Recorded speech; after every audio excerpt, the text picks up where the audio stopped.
for having us here. For those of you who don't know, I'm Brenda Berg. I'm the President and CEO of EdNC, Business for Educational Success and Transformation in North Carolina. We represent over 140 business leaders who are deeply committed to education here in North Carolina. I appreciate the opportunity to talk about principal pay because, of course, leadership is an incredibly important factor here. Dr. Tozer, Dr. Baxter, I mean, you both knocked it out of the park in terms of the opening, and a lot of our work and our research has been founded on their work and their research, as well as a lot of input from Dr. Fritz. I'm really proud to be among such a great company today. We, like Dr. Baxter and Dr. Tozer, like to begin with the end, and the end is student achievement. So we're not here just to talk about adults and how we pay adults, but we're here to talk about how paying adults can improve student achievement. Dr. Tozer's results are phenomenal, extraordinary work in closing the achievement gaps, and ultimately that is what this is all about. And in North Carolina, we have sizable gaps. This is just one example. 40% of North Carolina students fail to meet the UNC minimum for ACT college and career readiness. That's an unacceptable level. Ask if they can hear back on the back, okay? Keep going right there, okay? So leadership matters. From a business perspective, we know leadership matters. But you just walk into any school, you walk into the highest performing, high growth schools here in North Carolina. I don't care if it's a traditional, magnet, charter, private, whatever that school is, it doesn't really matter. You will find one thing that they have in common, and it's an extraordinary principal who's leading that school. Data says that 25% of the school's impact on student achievement, direct impact on student achievement, is from the principal. I would beg to argue it's significantly more than that, because the indirect impact is that we know that the teachers don't want to work for that leader, and they will leave. And so that 60+% impact that teachers have on student achievement really directly relates to having a great leader in the school. So I would argue that's somewhere closer to almost the full impact. Really, you don't have a great leader, you won't have an exceptionally performing school. So we see sort of a Venn diagram of challenges. I think we all can agree that there are challenges with the current system of how we pay our principals. The first is adequacy, the second is competitiveness, and the third is structure. You've had testimony from others who go into some of these details, so I just want to cover a couple of them really quickly. Adequacy matters. We can see that there has been a real value decline in principal and assistant principal pay over the last decade plus. And while Dr. Tozer shows a big gap between principal pay and teacher pay in Illinois, we don't have as much of that gap. We are currently the second to the lowest principal payers in the country. Our assistant principals oftentimes are making as much as they would as a teacher. So there is not that big gap. I would also argue that pay may not be an incentive, but it's a disincentive. And as Dr. Tozer even said just now, if we don't pay more, you won't pull them into that pipeline. So pay does matter, and when you're currently 50th in the nation in that pay, adequacy does matter. And I really appreciate Senator Tillman, Representative Blackwell, you both said we are not adequately funding principal pay and we need to increase it. So we're looking forward to seeing what you're coming back with. The second is competitiveness. Dr. Tozer mentioned wide variations in North Carolina.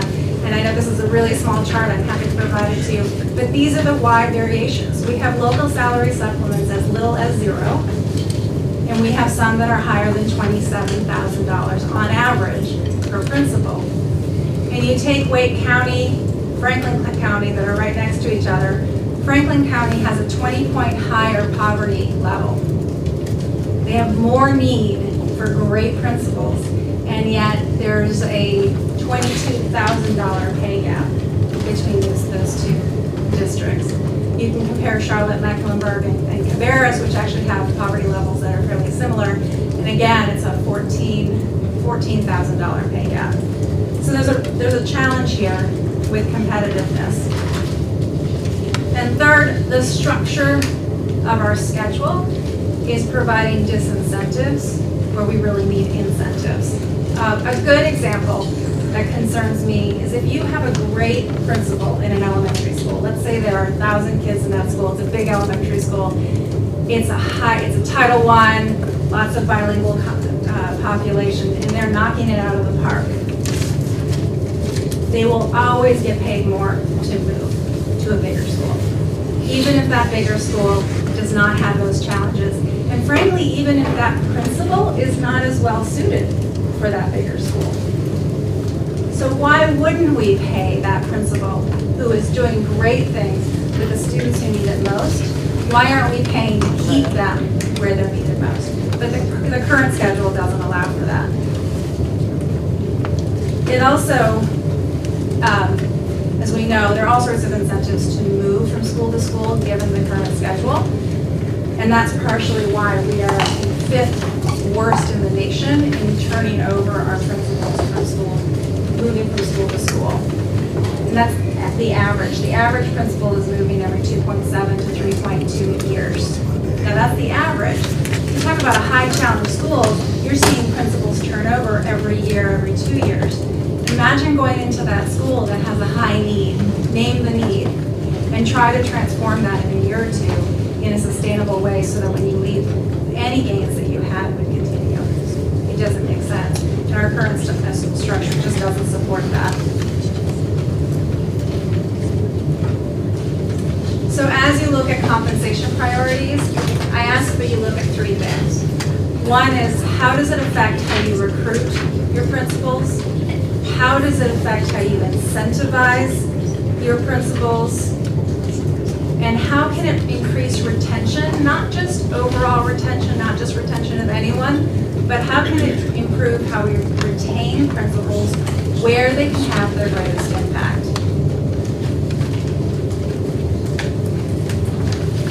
So Dr. Baxter said, I think it's maybe clearer than mud, the research on how to pay principals best, but there is no blueprint for how we can do this. And that's true. So I think part of why EdNC has been asked to come here is to share some business perspectives. Regardless of the industry, if you want to attract and motivate great talent, compensation must align with that philosophy. We believe that. We also believe that leadership matters. And so the combination is why we're here today. So I'm going to walk you through some results. We actually surveyed more than 24 large, successful employers in the state of North Carolina.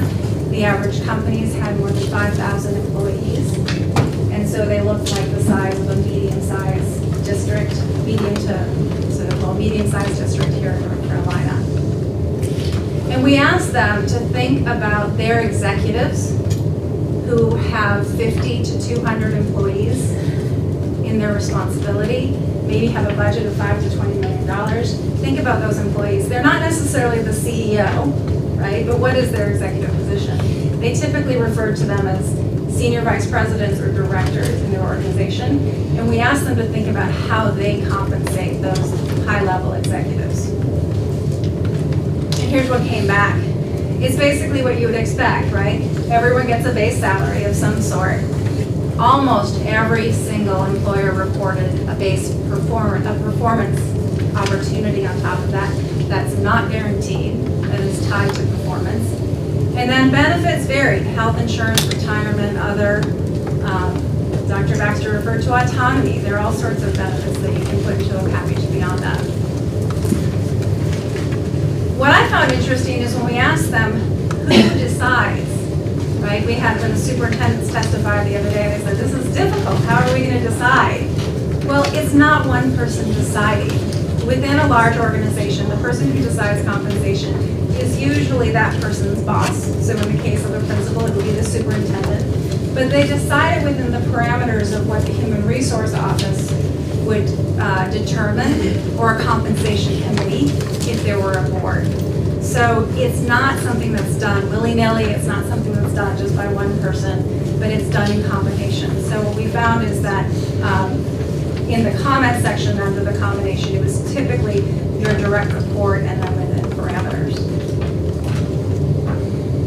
Base pay, when we asked about base pay, almost, 80% reported that base pay was done within a band. So even base pay has a band. It's not strictly, we're going to pay you this based on this schedule, and it's certainly not, there were very few that said, we're just going to have no maximum, no minimum, you can pay them whatever you want from your budget. What they did say was that the band was set by the market. Like, what will the market hold? So if you're talking about highly challenged elementary school, what is the market for that? You want to look at bands for that situation that principal will be going into, which speaks to having some more information and better data about what is that competitive pay going to look like. When it came to bonuses, it was a wide range. You can see that about more than 75% of the pie was 0 to 30%, obviously not 0, because these are people who have performance bonuses, but no more than 30% on top of the base pay. So we're not talking about bonuses that are 45, 50% on top of it, but we're also not talking about something that's as small as 1 or 2%. You're typically seeing in this 11 to 20% range that you have that opportunity to gain that much more income based on your performance. Now, what is that determined by? So with these employers, they reported it's individual performance, group or company performance, financial targets were the top 3. Equating that to a principalship would be, how are you doing as a principal? What's the feedback on your performance evaluation? What is your retention rate with your teachers? How are you doing as a leader? Performance measures, we would recommend looking at growth, student growth measures. And frankly, when you're talking about profit, right, in the private sector, you're talking about growth in education. That's the money, right? That's what we're trying to go for. That's what we're trying to accomplish. So lessons from education look very similar. Dr. Baxter pointed out that it's kind of, there's not a lot of research in here, but the research lessons that we have learned on education innovations for principal pay have also used similar performance targets, student growth, performance evaluations. They mentioned demand for positions. So if you're not getting a demand for a rural position or a high poverty position, that could come into the performance package. In the private sector, that looks more like the bands. So that's something to pay attention to. Just because it's being done, you might, because we are looking at North Carolina to be the first in the nation to do this on this scale, might want to consider that demand for the position to go into the bands and not into the performance component. So to our recommendations. I'm actually going to start with one that's not on the list. Because I think both of our previous speakers alluded to it, we need more data. North Carolina has the data, we can pull the data. Let's look at who we're paying, how we're paying them, what the turnovers are, what their performance looks like, how is the system currently working now, and what results are we seeing. I think more data would be very helpful. But our first official recommendation is a salary increase. We need more pay for our principals. We can't be 50th in the nation. We will not keep and attract great principals without that. If we can't do that in 1 year, I think what you did last year for teacher pay, where you put in a multi-year commitment, that kind of 2-3 year plan would be fantastic. Second, we recommend that you somehow link principal pay with teacher pay. This is not sort of a business way of doing it. This is just common practical sense, and I'll tell you why. As we have been advocating for principal pay over the last couple of years, when I talk to a principal and say, yes, you need a raise, you haven't had one in 9 years, or 1.2% in 9 years, and they say, oh, don't, right? Give it to the teachers. And so why do you think we haven't had a principal raise in all that time? Because our principals are really focused on the teachers and getting them raises. I really do believe that the rising tide should lift all boats. If we're going to give raises for teachers, the best way to do it is somehow tied to the principal pay, not necessarily just for the individuals, but making sure that that pot of money is also going up because as much as we love our principals, they're working really hard. I have to be honest, they're a small group, there are 2,500 of them, and they're not going to keep fighting to keep cases going on. So there's one very practical reason to tie the two together. Another example is, as we saw a couple of years ago with the significant increases in teacher pay, some teachers were actually making more money than assistant principals because we hadn't made those adjustments. So that's another good example. So we do recommend that in some way that you're attaching it to teacher salaries. 3, incorporate performance, very important to consider. Consider demands of the principal's assignments. That's where we talked about the demands. What are the demands on the assignment? Talking to some superintendents, they said, I may not want to pay a principal just because it's a bigger school. Other factors may be much more important for the demands of that school, and giving the superintendents the flexibility to do that and make those decisions is good. Align compensation with other priorities, especially since we're talking about over $300 million of state money. Tying this to other priorities, third grade literacy, the current plans for teacher leadership.